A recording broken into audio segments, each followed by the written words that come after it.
नमस्कार साथियों, स्वागत है आप सभी का नॉलेज मंत्रा के ऑनलाइन प्लेटफॉर्म पर। उम्मीद करती हूँ आप सब बहुत अच्छे होंगे। अगर आप बहुत अच्छे हैं तो चलिए हम अपने टॉपिक की ओर बढ़ रहे हैं, ठीक है। लेकिन अपने टॉपिक की ओर चलने के पहले आपसे ये ज़रूर कहेंगे कि अगर आप हमारे चैनल पर पहली बार विज़िट कर रहे हैं तो प्लीज़ आप उसको सब्सक्राइब करें, और जो लोग सब्सक्राइब कर चुके हैं वो लोग ज़्यादा से ज़्यादा शेयर करें, ओके। और लाइक करना ना भूलें, ठीक है।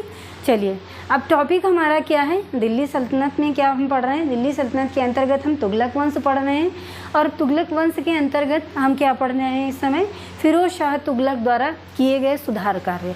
तो बच्चों, कल के वीडियो में हम लोगों ने पढ़ा था कि फिरोज शाह तुगलक के शासनकाल को जो है सुधारों का काल कहा गया। वो क्यों कहा गया? क्योंकि इसने बहुत सारे अपने समय पर शासन पद सुल्तान के पद पर रहते हुए बहुत सारे सुधार कार्य किए थे, बहुत सारे कल्याणकारी कार्य किए थे। प्रजा के लिए उसने बहुत सारे कल्याणकारी कार्य किए थे। जैसे कि इसने जो है विधवाओं के लिए जो है क्या करवाया था, विधवाओं के लिए जो है पेंशन वगैरह दिलाई थी। यानी कि इसने कई सारे विभागों की स्थापना की थी। विभागों में अगर हम बात करें तो विभागों में एक दारुल शिफा जो है इसने विभाग के निर्माण किया था, जो जनता के लिए चिकित्सा व्यवस्था उपलब्ध कराती थी। इसके बाद में दीवाने बंदगान की व्यवस्था की थी। ये किससे संबंधित था? तो ये जो है दासों से संबंधित था, यानी दासों के हितों के लिए संबंधित था। इसके अंतर्गत इसने दासों को रोज़गार प्रोवाइड कराया, ताकि उसने सोचा कि अगर हाँ इतनी ज़्यादा क्योंकि इसके समय पर बहुत सारे दासों की संख्या बहुत ज़्यादा बढ़ गई थी, यानी कि दासों की संख्या में बहुत ज़्यादा वृद्धि हो चुकी थी। इस वजह से इसने दीवाने बंदगान विभाग की स्थापना किया, और इसके अंतर्गत दासों को जो है रोज़गार मुहैया कराया, ओके। फिर इसके बाद में कई सारे इसने निर्माण विभाग की स्थापना किया। बहुत सारे स्थापत्य भी अपने समय में बनवाए, कई सारे भवनों का जीर्णोद्धार कराया। यानी कि हम टोटल रूप से कह सकते हैं कि जो फिरोज शाह तुगलक का कार्यकाल था तो वो सुख और शांति का काल था। और इस सुख और शांति में और इसके द्वारा किए गए लोक कल्याणी कार्य में जो है मुख्य हाथ किसका था? तो मुख्य हाथ उलेमा वर्ग का था। उलेमा वर्ग ने इसको बहुत हेल्प किया। इसके द्वारा जो लोक कल्याणकारी कार्य किए जा रहे थे, तो इसमें इन लोगों ने इसका जो है भरपूर सहयोग किया, ओके। आज हम लोग क्या पढ़ने वाले हैं? आज भी जो है फिरोज शाह तुगलक द्वारा किए गए कार्यों के बारे में ही हम पढ़ेंगे। आज हम पढ़ने वाले हैं कि इसके समय पर प्रमुख स्थापत्य कौन कौन से बने, या इसके द्वारा कौन कौन से स्थापत्य बनवाए गए थे। तो हमने कल आपको बताया था ना कि इसने कई सारे भवनों का जीर्णोद्धार भी करवाया था, और कुतुब मीनार की जो चौथी मंजिल थी उसमें वज्राघात हो जाने के कारण चौथी मंजिल गिर गई थी। तो चौथी मंजिल का इसने जो है जीर्णोद्धार कराया, प्लस पाँचवीं मंजिल का निर्माण अपनी तरफ से कराया था, ओके। तो स्थापत्य की अगर हम बात करें तो स्थापत्य में आता है इसने कुतुब मीनार का जो है क्या कराया, जीर्णोद्धार करवाया था। इसके बाद में पुरानी दिल्ली का जो जामा मस्जिद था वह इसका निर्माण कराया था। इसको कुतुब मीनार का जीर्णोद्धार कराया था, ओके।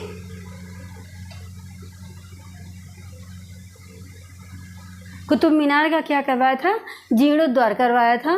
प्लस इसने पुरानी दिल्ली में जो है जामा मस्जिद को निर्मित करवाया। इसके बाद साथ में इसने शमसी तालाब का निर्माण कराया। अलाई दरवाज़ा भी इसके द्वारा बनवाया गया, और इल्तुतमिश का मकबरा भी इसने जो है क्या कराया था, बनवाया था, ओके। अब इसका एक और सबसे महत्वपूर्ण कार्य था कि इसने जो है अपने समय पर एक खुतबा तैयार करवाया था, और उस खुतबे में दिल्ली सल्तनत में के अंतर्गत जितने भी शासक आते थे उनका जो है उस खुतबे में नाम जो है सम्मिलित कराया था। लेकिन कुछ एक आध शासक ऐसे थे जिनका इस खुतबे में नाम इसने नहीं शामिल कराया था। तो वो कौन थे? कुतुबुद्दीन ऐबक थे, और एक था खुसरो शाह, जो कि इसका जो है खुतबे में इनका नाम नहीं सम्मिलित किया था, ओके। लास्ट वीडियो में क्या, जब हमने आपको कुतुबुद्दीन ऐबक पढ़ाया है तो उसमें भी हमने आपसे इसके बारे में डिस्कस किया हुआ है कि FST द्वारा खुतबा तैयार करवाया गया था, किंतु कुतुबुद्दीन ऐबक का नाम नहीं शामिल किया था। क्यों नहीं शामिल किया गया था? आप लोग कुतुबुद्दीन ऐबक वाला जो वीडियोस प्लेलिस्ट में पड़ा हुआ है, आप लोग उसको देख लीजिए, सारी चीज़ें क्लियर हो जाएंगी। ओके, तो इस तरह से इसके द्वारा स्थापत्य का निर्माण करवाया गया और इसने मुख्य रूप से 5 नहरों का निर्माण करवाया।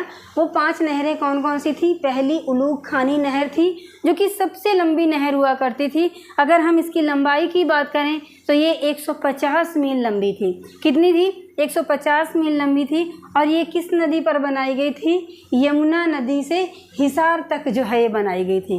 ओके, इसके बाद में दूसरी नहर थी रजवाही नहर, ये सतलज और घग्गर नदी में बनाई गई थी। तीसरा था सिरमौर से हांसी तक, ये तीसरी नहर थी। चौथी नहर थी घग्गर से फिरोज़ाबाद और 5वीं नहर थी यमुना से फिरोज़ाबाद। तो ये 5 नहर जो इसके द्वारा बनवाई गई थी। तो अगर हम बात करें कि सबसे ज़्यादा इसके द्वारा बनवाई गई नहरों में जो है लाभ किसको मिलता है? तो लाभ मिलता है हरियाणा को, यानी कि हरियाणा राज्य जो है क्या होता है? सर्वाधिक लाभान्वित होता है। ओके, यहाँ तक की बातें क्लियर हुई। तो इसके द्वारा 5 नहरें बनवाई गई। कौन कौन सी बनवाई गई? इन 5 के नाम आपके समक्ष उपस्थित हैं, प्लस इसके द्वारा जो स्थापत्य जिनका जीर्णोद्धार करवाया गया था इसके द्वारा, और जितने स्थापत्य बनवाए गए थे। ओके, अब हम बात करेंगे कि FST ने, यानी कि फ़िरोज़ शाह तुगलक को ने जो है फ़िरोज़ शाह तुगलक को हम शॉर्टकट में FST भी कहते हैं, क्योंकि बहुत लंबा नाम है तो लेने में थोड़ी सी प्रॉब्लम होती है। तो अगर हम बात करते हैं कि फ़िरोज़ शाह तुगलक ने क्या किया था, तो फ़िरोज़ शाह तुगलक ने अशोक के 2 स्तंभों को जो है क्या करवाया था? 2 स्तंभों को मेरठ उत्तर प्रदेश से ला करके इनको जो है दिल्ली में स्थापित करवाया था। कहाँ से? मेरठ, यानी कि उत्तर प्रदेश में 2 अशोक के स्तंभ मिले हुए थे और इनका जो है क्या करवाया था? दिल्ली में स्थापित करवाया था इन दोनों अशोक के स्तंभ को। इसके बाद में इसने दिल्ली में स्थापित करवाया, प्लस मेरठ से लाया गया स्तंभ जो था वो 5 खंडों में विभाजित हो गया था। कितने खंडों में? 5 खंडों में टूट गया था। तो इसे ठीक करवाकर कुश के शिकार महल के पास जो है दिल्ली में स्थापित करवाया गया था। ठीक है, तो ये इसके सारे क्या थे? फ़िरोज़ शाह तुगलक द्वारा स्थापत्य कार्य जो थे ये सारे थे। अब हम पढ़ने वाले हैं कि फ़िरोज़ शाह तुगलक के समय में जो है कौन कौन सी पुस्तकों का लेखन किया गया, वो कौन कौन से साहित्यकार थे जो इसके दरबार में रहते थे। तो हमने जब स्टार्ट किया था आप सभी को फ़िरोज़ शाह तुगलक के बारे में पढ़ाना स्टार्ट किया था, तो मैंने स्टार्टिंग में ही आपको बताया था कि फ़िरोज़ शाह तुगलक एक पढ़ा लिखा विद्वान शासक था और ये बहुत दूरदर्शी था और ये खुद एक कवि था, एक खुद लेखक था। और इसने जो है अपनी एक आत्मकथा, यानी कि अपनी आत्मकथा इसने खुद लिखी थी, यानी कि इसको साहित्य में भी रुचि थी और साहित्य में रुचि होने के कारण इसने अपने दरबार में 2 मध्यकालीन इतिहासकारों को या 2 मध्यकालीन लेखकों को संरक्षण दे रखा था। तो वो मध्यकालीन जो लेखक थे वो कौन थे? एक थे शम्स-ए-शिराज अफ़ीक, ठीक है, और दूसरे कौन थे? जियाउद्दीन बर्नी। कौन कौन से थे लेखक? एक थे शम्स-ए-शिराज अफ़ीक और दूसरे थे जियाउद्दीन बर्नी। इन दोनों लेखकों को इसने अपने दरबार में जो है संरक्षण दे रखा था। अगर हम शम्स-ए-शिराज की बात करते हैं तो शम्स-ए-शिराज ने खुद फ़िरोज़ शाह तुगलक की जो है जीवनी लिखी थी। और बर्नी की अगर बात करें तो बर्नी की महत्वपूर्ण पुस्तक थी फ़तवा-ए-जहांदारी, जिसका लेखन कार्य जो है इसने क्या किया था? फ़िरोज़ शाह तुगलक के दरबार में किया था। ओके, क्लियर हुई? और जो फ़िरोज़ शाह तुगलक ने अपनी आत्मकथा लिखी थी वो किस में लिखी थी? तारीख़-ए-फ़िरोज़ शाही। तो इसकी आत्मकथा अगर पूछता है कि फ़िरोज़ शाह तुगलक की आत्मकथा का नाम क्या है, तो नाम क्या होगा, ये होगा तारीख़-ए-फ़िरोज़ शाही। ठीक है, अब हम बात करते हैं इसके अभियानों की, फ़िरोज़ शाह तुगलक के अभियानों की। तो अगर हम अभियानों की बात करें तो इसने अभियान किए थे मुख्य रूप से बंगाल में, इसने अभियान किया और बंगाल में इसने 2 बार अभियान किए थे। तो बंगाल का अगर हम प्रथम अभियान की बात करते हैं तो इसने इसका जो बंगाल का प्रथम अभियान किया था वो 1353 से 1354 ईस्वी में किया। जो बंगाल में इसके द्वारा किया गया प्रथम अभियान था, इसमें ये असफल होता है। ठीक है, अब जब ये असफल होता है तो ये पुनः जो है द्वितीय बंगाल अभियान करता है। वो कब करता है, वो 1359 ईस्वी में करता है, लेकिन इसमें भी ये क्या रहता है, नाकामयाब रहता है। फिर इसके बाद में जाजनगर उड़ीसा अभियान भी करता है, ये 1360 ईस्वी में करता है। ठीक है, इस जाजनगर उड़ीसा में भगवान जगन्नाथ के मंदिर को जो है, मंदिर में जो मूर्ति होती है उसको जो है फ़िरोज़ शाह तुगलक क्या कर देता है, खंडित कर देता है। ओके, अब इसके बाद में नगरकोटा अभियान का अब कब करता है ये, तो 1365 ईस्वी में करता है। तो इस नगरोटा अभियान जब ये करता है, ये कहाँ पर पड़ता है, जम्मू कश्मीर में पड़ता है। यहाँ पर एक बहुत महत्वपूर्ण मंदिर होता है, ज्वाला देवी का मंदिर। इस ज्वाला देवी मंदिर को जो है ये क्या करता है, नष्ट भ्रष्ट कर देता है और वहाँ से 300 संस्कृत साहित्य के जो ग्रंथ होते हैं वो लेकर के आता है और इन संस्कृत साहित्य के जो पुस्तकें होती हैं इसके द्वारा लाई जाती हैं। तो एक लेखक होता है किरमानी, जिसको संस्कृत से फ़ारसी में जो है ये अनुवाद करवाता है। कौन, ये फ़िरोज़ शाह तुगलक। किसके द्वारा, किरमानी द्वारा जो है इन सारी संस्कृत की पुस्तकों का फ़ारसी भाषा में अनुवाद कराता है।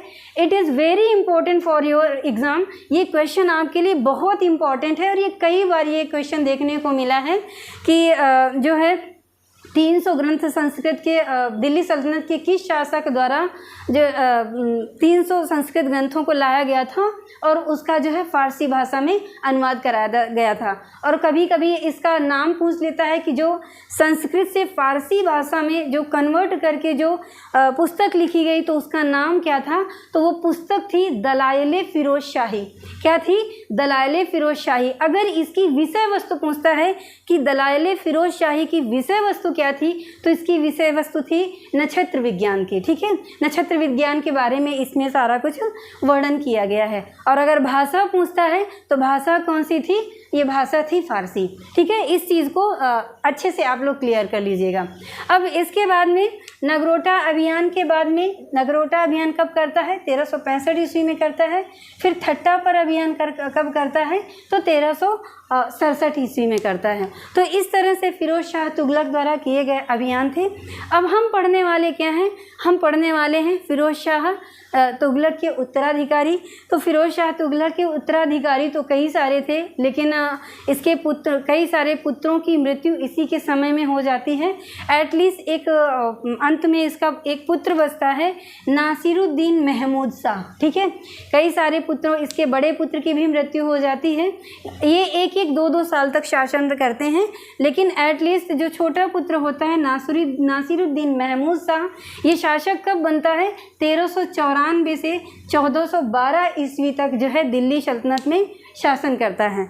इसके समय पर ये बहुत ज़्यादा तो टैलेंटेड नहीं था, अपने पिता की भांति बहुत ज़्यादा टैलेंटेड नहीं था और ना बहुत ज़्यादा दूरदर्शी था। लेकिन इसके समय की एक बहुत इम्पॉर्टेंट जो है सूचना मिलती है, जो कि एग्ज़ाम के पॉइंट ऑफ व्यू से बहुत इम्पॉर्टेंट है। तो ये जो नासिरुद्दीन महमूद शाह होता है, इसी के समय पर तैमूर का आक्रमण होता है। किसका होता है, तैमूर का आक्रमण होता है। तो इसी के समय ये तैमूर जो है खैबर दर्रे से आता है, भारत में एंट्री करता है।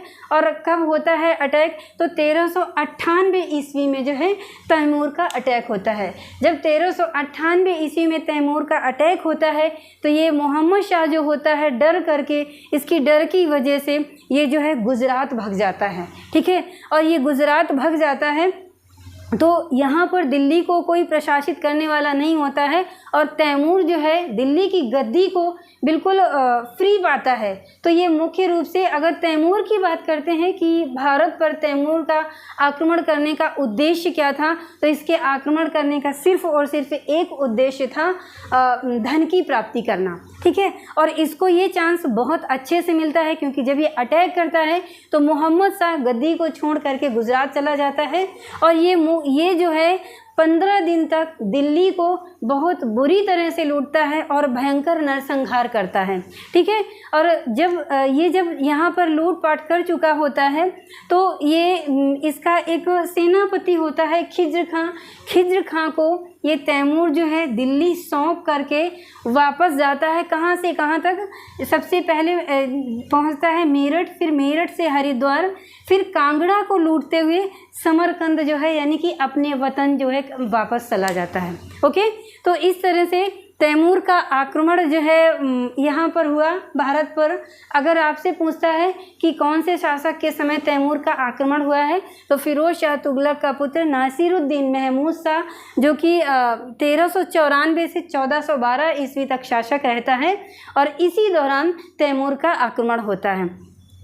अब सबसे बड़ी चीज़, जब तैमूर अपने वतन को वापस जा रहा होता है तो एक प्रांत पड़ता है रास्ते में, वो भटनेर होता है। तो भटनेर की एक बहुत इम्पॉर्टेंट जो है सूचना मिलती है इतिहास के पन्नों पर। वो सूचना कौन सी होती है कि यहाँ पर भटनेर में मुस्लिम शासक होता है और तैमूर का विरोध करने की वजह से भटनेर की जो स्त्रियाँ होती हैं तो इसके विरोध के तौर पर यहाँ की स्त्रियों ने क्या किया होता है, जौहर व्रत किया होता है। ये एक बहुत बड़ा इतिहास में एक बहुत महत्वपूर्ण घटना होती है, ठीक है। तैमूर के आक्रमण के पॉइंट ऑफ व्यू से जो है सबसे महत्वपूर्ण घटना ये होती है कि भटनेर की मुस्लिम स्त्रियों ने इसका विरोध करने के उद्देश्य से जो है इन्होंने क्या किया था, जौहर व्रत किया था। अब हम बात करेंगे कि इसका प्रभाव क्या पड़ा था, तैमूर के आक्रमण का भारत में प्रभाव क्या पड़ा था। तो अगर प्रभाव की बात करते हैं तो केंद्रीय सरकार जो है नाम मात्र की रह गई थी।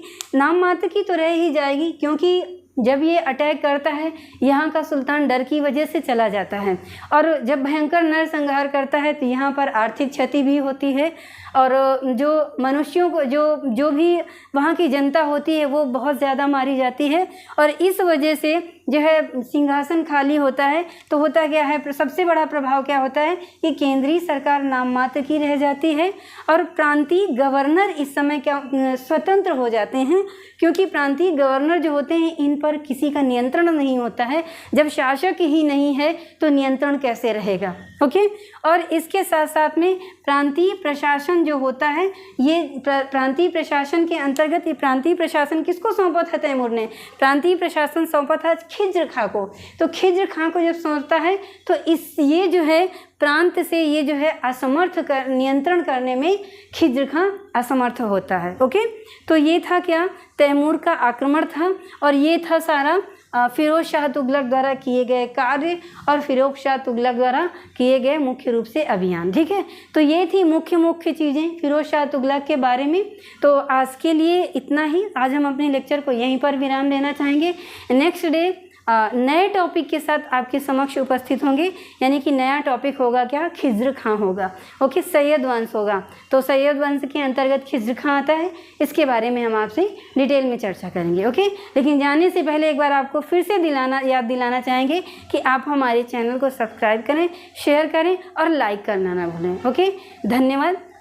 आप लोग स्वस्थ रहिए, मस्त रहिए और अपनी स्टडी कंटिन्यू रखिए। धन्यवाद।